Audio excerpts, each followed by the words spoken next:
तो आज मैं आपको एयरफोर्स में जो वैकेंसीज़ आई हुई है उसमें ऑनलाइन अप्लाई आपने किस तरह करना है, तो आज वो मैं आपको सिखाऊंगी। ठीक है, तो सबसे पहले आपने गूगल में जॉइन PAF आप लिख दे तो सबसे जो पहला जो है ना वेबसाइट, तो आपने ये वाला ओपन कर देना है। ठीक है, तो जैसे ही आप वेबसाइट ओपन करते हैं तो आपके सामने एड शो होता है।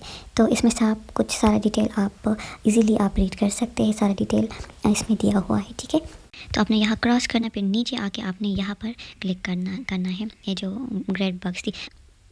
तो फिर आपने यहाँ पर अपनी CNIC नंबर इंटर करने विदाउट डैशेस। ठीक है, जिस तरह CNIC में डैशेस होते हैं ना, तो वो आपने स्पेस नहीं लगाना या डैश आपने नहीं लगाना यहाँ पर, और आपने अपने CNIC इंटर कर देना। तो मैं बस इस तरह रेंडमली कुछ नंबर्स लिख देती हूँ।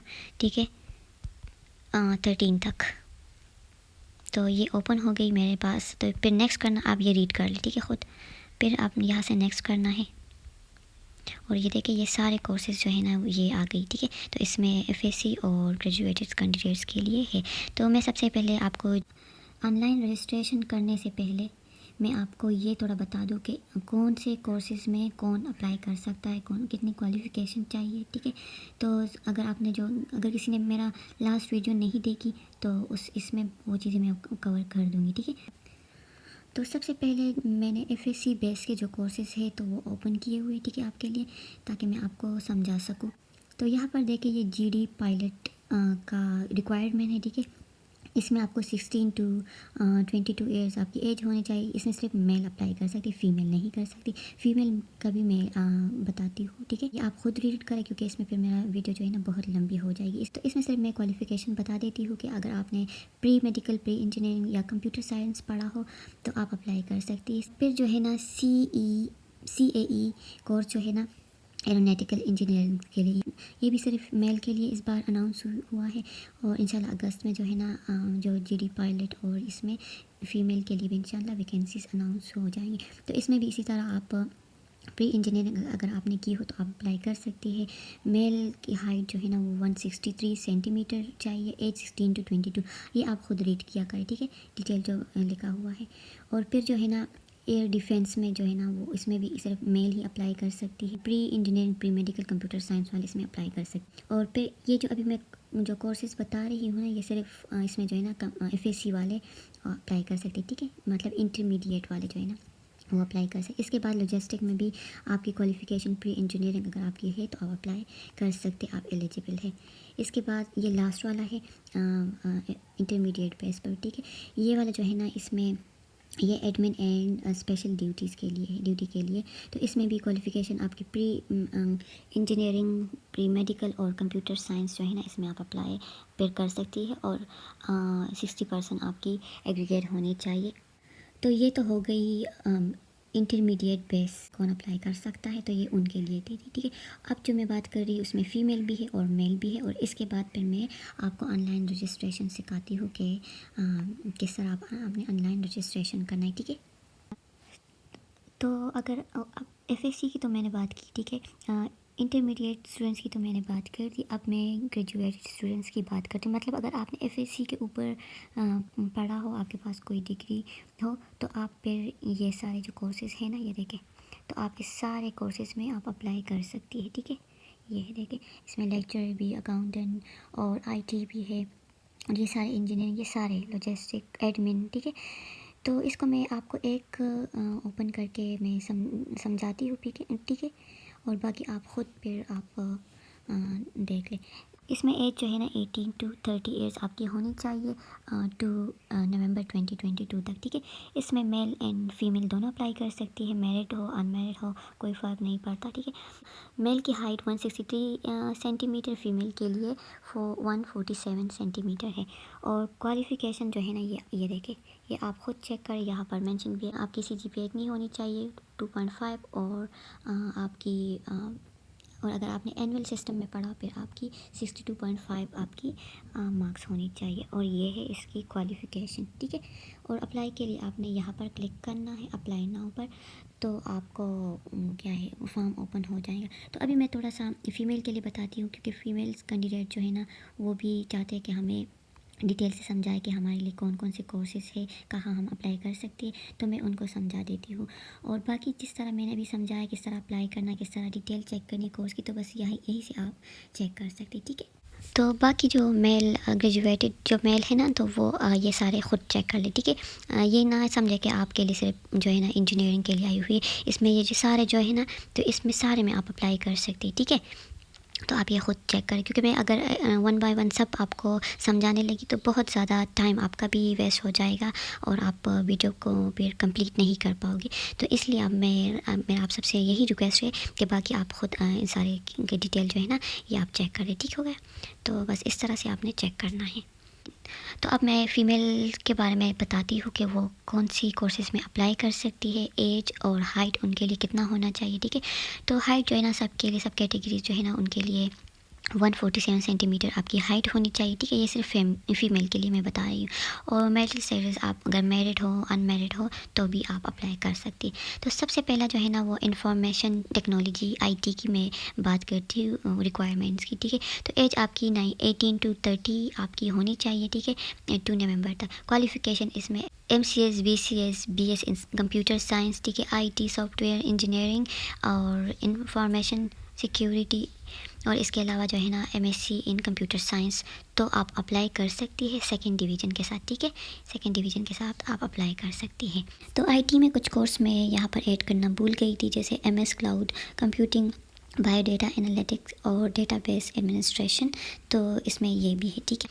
फिर जो नेक्स्ट है ना, इसमें एजुकेशन ब्रांच जो है ना, तो इसमें आपकी एज जो है ना 21 to 30 आपकी एज होनी चाहिए, और इसमें आप सिर्फ साइकोलॉजी में आप अप्लाई कर सकती है।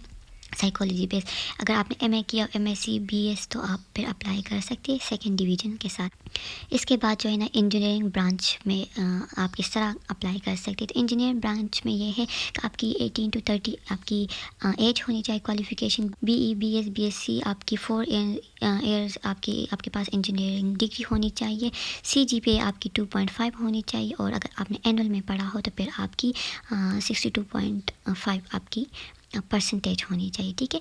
और ये देखें, ये इसमें आप अगर आपने ये पढ़ा हो, ठीक है। इसमें इंजीनियरिंग ब्रांच में भी थोड़ा सा मिस्टेक था, तो वो भी आप ये चेक करें, ठीक है, करें। और फिर लेक्चरर के लिए जो है ना, टीचिंग जो फैकल्टी है, तो उसमें आप किस तरह किस बेस पर आप अप्लाई कर सकती है, कौन सी क्वालिफ़िकेशन चाहिए। तो एज 25 to 35 आपकी होनी चाहिए, ठीक है। और हायर जो क्वालिफाइड कैंडिडेट्स होंगे, तो उनके लिए एज रिलैक्सेशन भी होगी, ठीक होगा। तो अब आते हैं क्वालिफ़िकेशन कितनी होनी चाहिए। क्वालिफ़िकेशन जो है ना, BS MSc आपने केमिस्ट्री में पढ़ा हो, तो आप फिर अप्लाई कर सकते हैं। केमिस्ट्री लेक्चर अगर आप हो, तो आप अप्लाई कर सकते हैं। BS MA इंग्लिश आपने पढ़ा हो, इंग्लिश लेक्चर हो, तो आप अप्लाई कर सकते हैं। इस्लामियात में BS MA किया हो, या कंप्यूटर साइंस में BS MSc आपने पढ़ा हो, तो आप अप्लाई कर सकते हैं। फाइन आर्ट्स अगर आपने पढ़ी हो आप, तो भी आप अप्लाई कर सकते हैं। और सब के लिए जो है ना, फर्स्ट डिवीज़न और ग्रेड B आपकी होनी चाहिए, ठीक है। और इसके अलावा जो एक्सपीरियंस है ना, एक्सपीरियंस एटलीस्ट आपकी 5 ईयर्स आपकी एक्सपीरियंस होनी चाहिए कैडेट कॉलेज में, और या रेपुटेबल रेजिडेंशियल इंस्टीट्यूशंस में, ठीक है।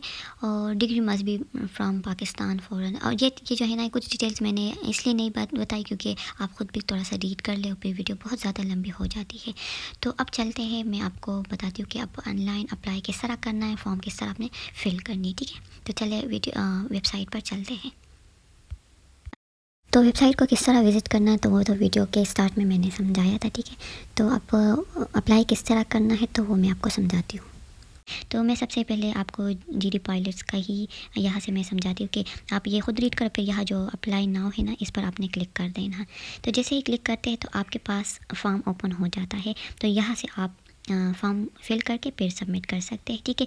तो यहाँ पर आपने पहले क्या कहते हैं, आपने सेंटर आपने सेलेक्ट करना है। जो भी आप सेंटर सेलेक्ट करना चाहते हैं, तो वो आप सेलेक्ट कर सकते हैं, ठीक है। तो फिर ऑफिसर्स को आपने इस तरह छोड़ देना है। और मैं ऑलरेडी ब्रांच में कोर्स सेलेक्ट कर चुकी हूँ GD पायलट की, ठीक है। CNIC ऑलरेडी इंटर हुए, क्योंकि मैंने अभी पहले इंटर की थी यहाँ। तो फिर यहाँ पर अपना नेम लिखना है, या फादर नेम आपने लिखना है, ठीक है। और यहाँ ये देखिए, ये आप ख़ुद भी रीड किया, आपको इंग्लिश में भी लिखा है और उर्दू में आपको समझाने के लिए लिखी हुई। इस बार जो है ना, बहुत अच्छी तरह डिटेल से फॉर्म जो है ना आपके लिए बहुत आसानी होगी समझाने में।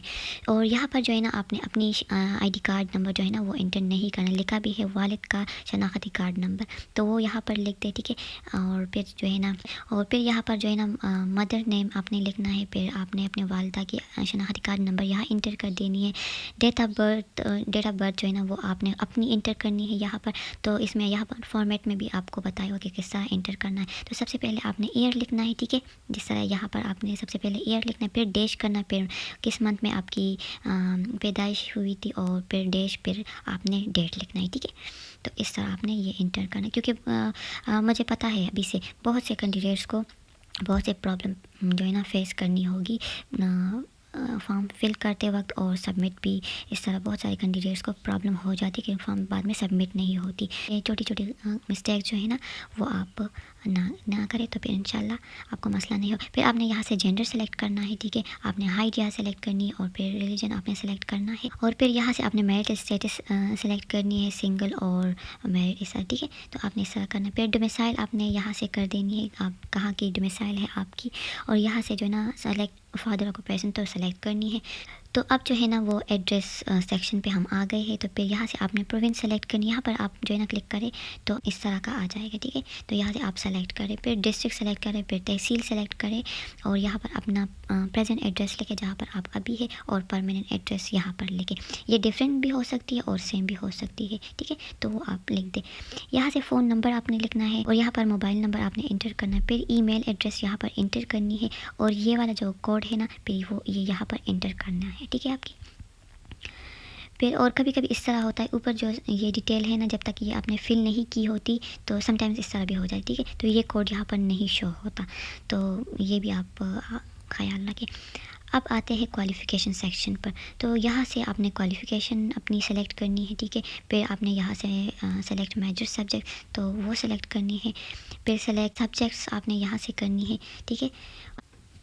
तो यहाँ पर आपने टोटल मार्क्स लिखने हैं, और फिर यहाँ पर जो है ना obtain marks in recent qualification, तो फिर आपने अगर एफएससी की जो है ना वो फिर मार्क्स आपने लिख देनी है, ठीक है। फिर पासिंग ईयर क्या था आपका, तो वो आपकी मार्कशीट पर होगी। आपने यहाँ पर आपने अपने कॉलेज का नेम है तो फिर वो लिखना है, और यहाँ से आपने फिर सबमिट पर क्लिक कर देना है, ठीक है। तो आपकी फॉर्म सबमिट हो जाएगी। तो अगर आपकी कोई इशू है फॉर्म में तो फिर आपको एक डिटेल रीज़न आ जाएंगे कि किस रीजंस की वजह से आपकी फॉर्म सबमिट नहीं हो रही। तो आप उनको अच्छी तरह से उसको रीड करें, और फिर अपने मिस्टेक्स जो भी आपने की हो तो वो आपको इस तरह हाईलाइट शो हो रहे होंगे, ठीक है, फॉर्म में, तो फिर वो आप ठीक कर सकते हैं। तो इस वीडियो में बस इतना ही था, और टेस्ट पैटर्न सिलेबस हो गई, और सिलेक्शन प्रोसीजर मैंने लास्ट वीडियो में भी बताई हुई है, ठीक है। तो वो आप वहाँ से भी चेक कर सकती है, और कोई भी क्वेश्चन हो तो आप कमेंट सेक्शन में आप मुझसे पूछ सकते हैं। शुक्रिया।